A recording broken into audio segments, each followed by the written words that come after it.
thanks for coming tonight. We appreciate you coming.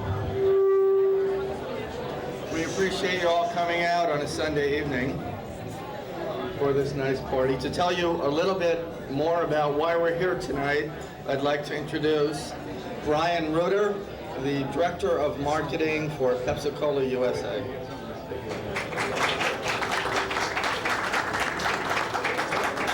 Thank you, Ken. Welcome, everybody. This evening we are raising the curtain on a new show that we're confident will have a very long and successful run, Pepsi Hit Line USA. It's a live satellite-delivered weekly radio show, and it's fresh and exciting and innovative as a new concept in radio programming. We're featuring many of the hottest personalities in contemporary music today, and we think Hitline will become a supercharged new tradition in Sunday evening listening. Tonight we're thrilled to have Janet Jackson as our first featured artist, and in coming weeks you can look forward to a glittering array of other talent in our Pepsi Hitline studios, including Duran Duran, The Bangles, Genesis, and Lionel Richie next week live from Australia. And this evening, we're carried in 138 markets, which reaches nearly 70% of the country. We're in top markets such as New York, Chicago, obviously LA, Dallas, Detroit, and Philadelphia. And these numbers, the 70% number will grow, we anticipate, significantly higher in the coming weeks. With those numbers, we have reached unprecedented penetration, making Pepsi Hitline USA the most successful contemporary hit radio show in history. And we haven't even been on the air yet until 5 minutes from now. So the launch of Hitline underscores Pepsi's commitment to bringing the American public the best in contemporary entertainment, whether it's sponsoring the Michael Jackson tour, the Lionel Richie tour, the Tina Turner tour, things such as that, or underwriting events such as Live Aid and Comic Relief. We believe the way to market our products most effectively is to bring them to market in a very exciting fashion. So we hope you'll agree that Pepsi USA does accomplish those goals, and sit back and enjoy the show, and thanks for being our guest tonight. Enjoy yourselves. I'd like to make one last comment that we couldn't have done any of this without Jim Brown and Jim Brown Productions, clearly the preeminent man in his field. And Jim, it's a pleasure to work with you, and you've done a fabulous job. Come on up, Jim.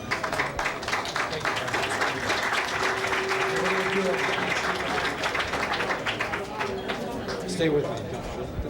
Thanks everybody for coming. This is the biggest show in the history of rock radio ever to go on the air. And I want to say special thanks, Brian, to Mike Lorelli, Senior VP for Pepsicola, my old friend. So enjoy yourself, have a good time, and in just a few minutes we're going to hear the show. Thanks. Thanks, Miguel. Thank you. Can we? Be a good idea. You come in here too. On this side. Let's get some. Okay. Okay, 1 minute.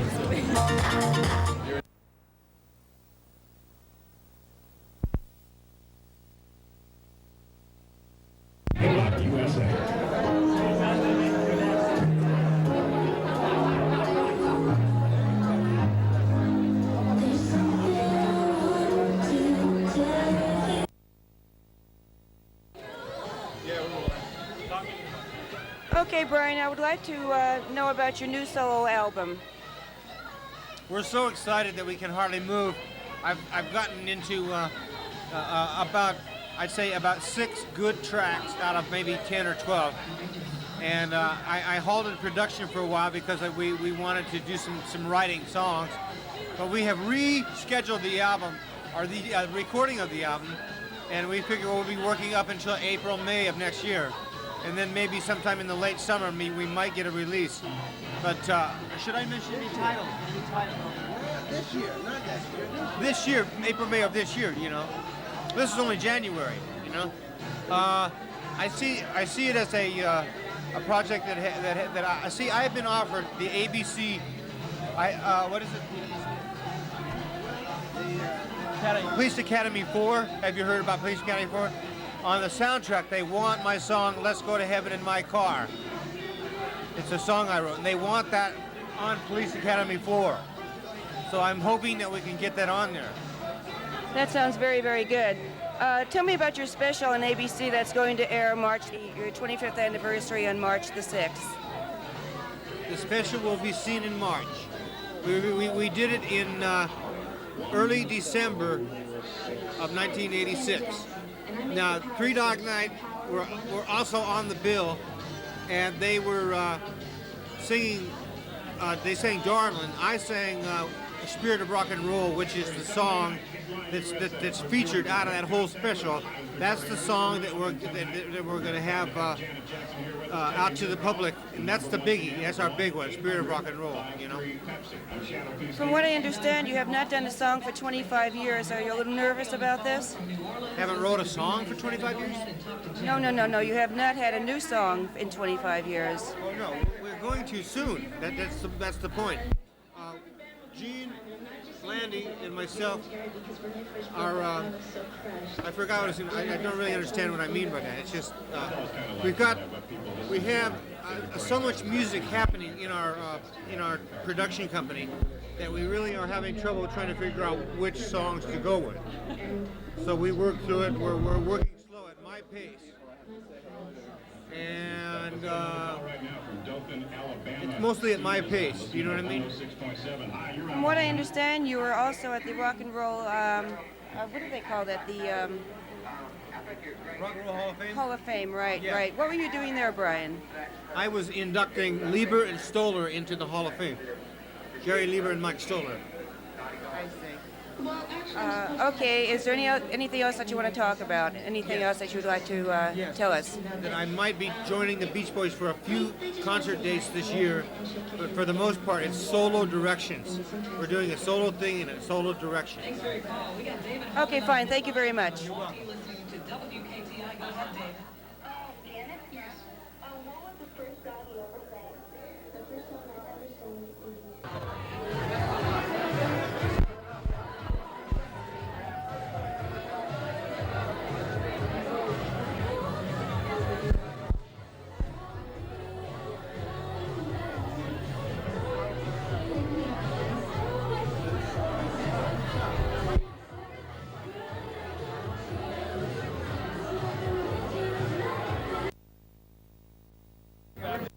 Something like that. He said I'm his favorite yellow person. What Yes. can I tell you? Say that in L.A.? Why? Because, I mean, you can say that in New York. Okay, you're not. No, Okay, is everybody rolling? Is everybody rolling? Okay. Karen, tell me about your album. Oh, well, the new album is on Atlantic Records, and it's called Voices. And the new single that's just been released is called Strange Way. You must be so excited. Oh, I am. I mean, this is the time of my life. I love doing the album. I think it's absolutely terrific. I was back with the best people, and I think it's a great song. Among those best people is your husband. Is that really strange to be working with your husband? Is that a strange way to be working with your husband? Well, Phil Ramone is absolutely, I think, the top producer in the world. I mean, and if you're going to be a bear, be a grizzly. So you go for the best, no matter if he's your husband or not. What's it sound like? The album. Well, what does the album sound like? The album sounds great. it's great pop rock music. That's all you can say. It's great pop rock. It's like anything Phil does. It's great. Oh. Can you hear the Phil Ramone influence on it? Oh yeah, Phil is like my mentor. I'm trying to be him. See, I got the beard, got the glasses. Now all I need is the wife. Just kidding. Just kidding. Now tell me what you think of the album. How did it come out? Did you envision it the same album that it eventually became? Oh, no, I think it came out exactly the way we wanted to. I mean, with Phil Ramone producing, you really couldn't get anything but the best. Who wrote the tracks? Well, there's a number of artists. I mean, Albert Hammond wrote one, and Rick Roberts, and Russ Ballard, and Tanya Kay. You know, so I mean, I really have a bunch of heavy hitters on that album. You really do. Also, Billy Joel is the godfather of your child. Is That's that true? right. That's true. Yes. What has he heard the album? He loves it. And his favorite track is Give a Little Love, of which he sings all the time. It's great. That's wonderful. Good luck. Thank you Well, very something much. else. Works Something out else. good, okay. The other side of the coin is, you're working with a producer like Phil Ramone. All the guys that played on it, or guys in Billy's band, and all these famous humans. Now and then, Karen would call up and she would get insecure going, oh my God, I'm surrounded by all this talent. Can I cut it? Can I cut it? I'm here to tell you, she's great. Really, I'm not, I mean that too. I've been a large fan of hers since the first album, which we don't talk about. I've lost weight. Yes. Yes, we have. I'm very Do you big. really get kind of insecure because you're surrounded by such awesome talent? Is that kind of... Well, I mean, when you do a comparison, everybody will do a comparison. I mean, you go, oh my God, I mean, Billy Joel, and I mean, it's amazing. But, I mean, I'm there, and I'm there to cut it.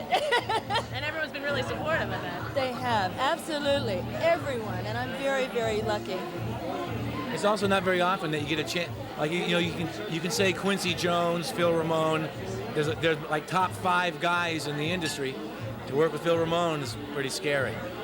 I gotta ask you, how is it doing a live show?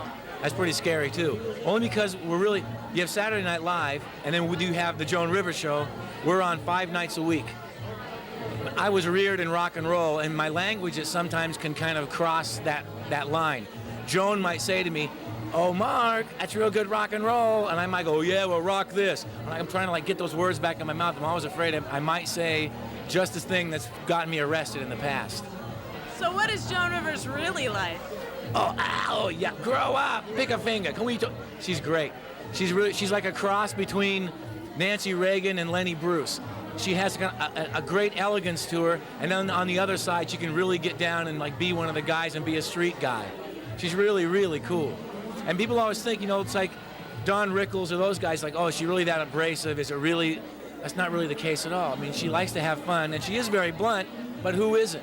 She just does it on the air. We all tune in because we want to know what Victoria Principal's doing. The best way to find out is by listening to Joan. What are you going to do for Valentine's Day? Well, so far as the show goes, whenever there's a holiday, they dress me up as an item. I was a turkey on Thanksgiving. I was a baby in diapers on New Year's Eve. On Thanksgiving? Oh, take it easy, be nice.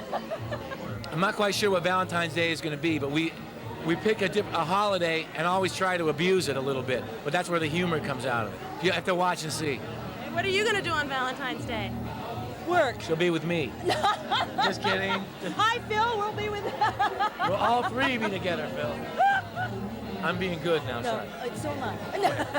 No, Bill's your Valentine. Absolutely. Okay, do you have any Grammy picks? Have any Grammy picks? Anything? picks? Gosh, I'm trying to think. I really like it because a lot of the old guys are up.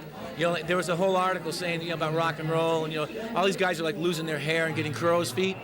Really, when it comes down to it, and you think about Peter Gabriel and Billy Joel, Elton John, and all the guys that are really still doing really, really great are in fact the older guys. I'm a major Peter Gabriel fan. I think that what he's done with music, he's taken like what you would call disco stuff and has put something into it that we have not heard yet. And I think he's got a great shot. And I hope he makes Robert it. Palmer? Robert Palmer's another one. He's terrific. I mean, he's been there for And a Phil while. Collins, Phil a Collins. chubby, balding, short Englishman who is brilliant. And I know his wife, Jill, very well, so I can make fun of him, I guess. Paul Simon's Paul another Simon, another right. great No, one. I know. Great Grammys with people with no hair. It's like going to be a wave of the future. I'm on my way. 2 more years, I'll get a Grammy. It'll be gone completely.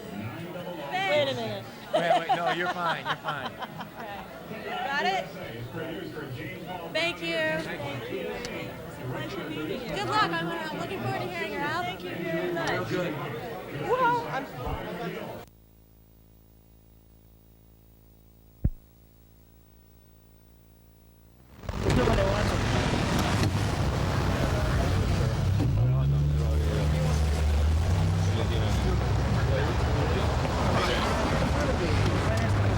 No, you're not mixed up with Vinny.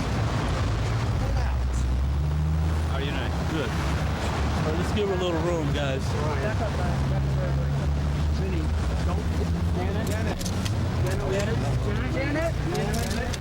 Come on. Excuse me, we're coming through.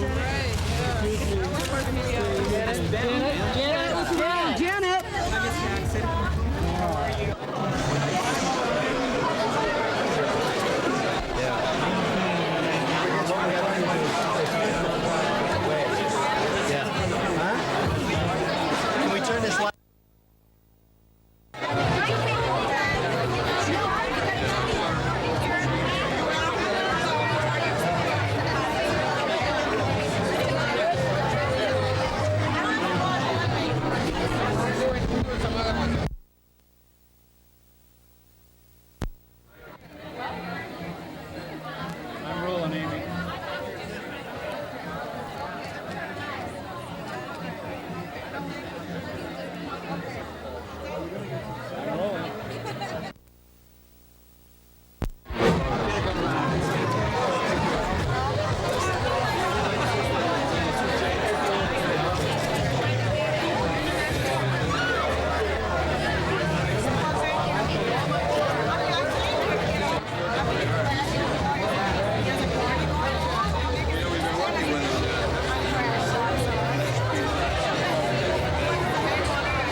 has now been picked up by the English public, and I'm going there for a book tour in May.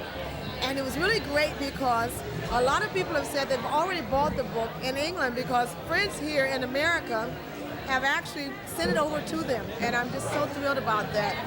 Also, it makes me very happy that I'm now able to use the name Supremes because I won an injunction against Motown. So therefore I'll be able to go back and tour again, which just makes me very happy. A lot of people have asked me if I will record again, and thankfully to say that I will be recording and coming out with a new recording around the fall of this year. So listen for me, okay? All right. I mean, it's like weird trying to just talk off the bat. You know what?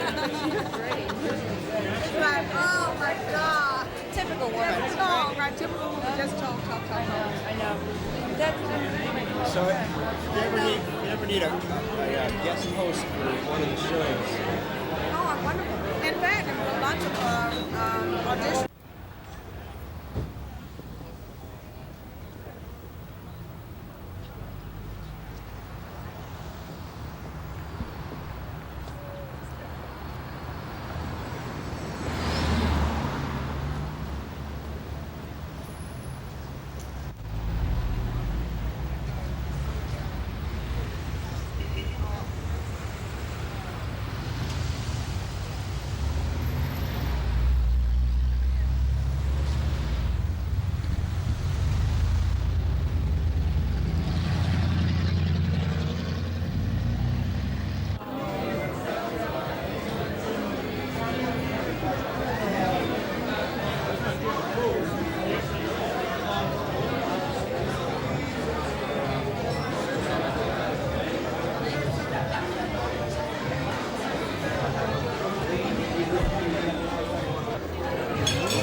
Skills.